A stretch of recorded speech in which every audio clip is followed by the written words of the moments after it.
दोस्तों, अगर आप भी अपने बच्चों का सपना पूरा होते देखना चाहते हैं तो इस कहानी को आखिर तक जरूर देखिए।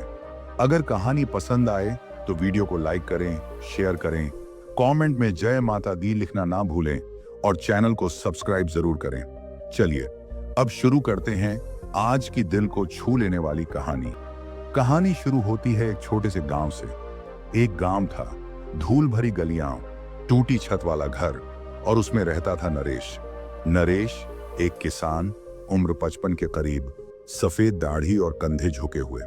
दिन भर खेत में काम करता, शाम को लकड़ी के चूल्हे पर बैठा चुपचाप रोटी खाता। उसके 2 बेटे थे। बड़ा बेटा शहर में मजदूरी करता, छोटा बेटा पूरे दिन मोबाइल में उलझा रहता। लेकिन उसकी तीसरी संतान एक बेटी थी, नाम था गुड़िया। वो हर सुबह खेत के कोने में बैठकर पढ़ाई करती थी, किताबों में खोई रहती थी। नरेश उसे देखकर अक्सर कहता, लड़की जात को ज्यादा उड़ने की जरूरत नहीं, एक दिन पराया हो ही जाना है।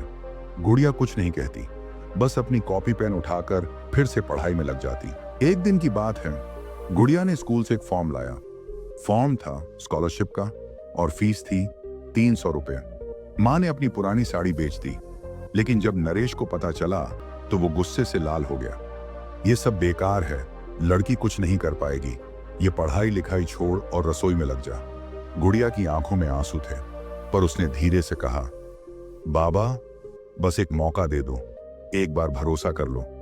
वक्त बीता, गांव के लोग ताने मारते, लड़की शहर जाएगी, अकेली, कौन करेगा इससे शादी। नरेश अब भी झिझक रहा था, पर मां ने चुपचाप अपना मंगलसूत्र गिरवी रख दिया ताकि गुड़िया को दिल्ली भेजा जा सके। और फिर गुड़िया दिल्ली चली गई, कच्चे मकान की बेटी, सपनों की राजधानी में। 3 साल बाद नरेश बीमार रहने लगा।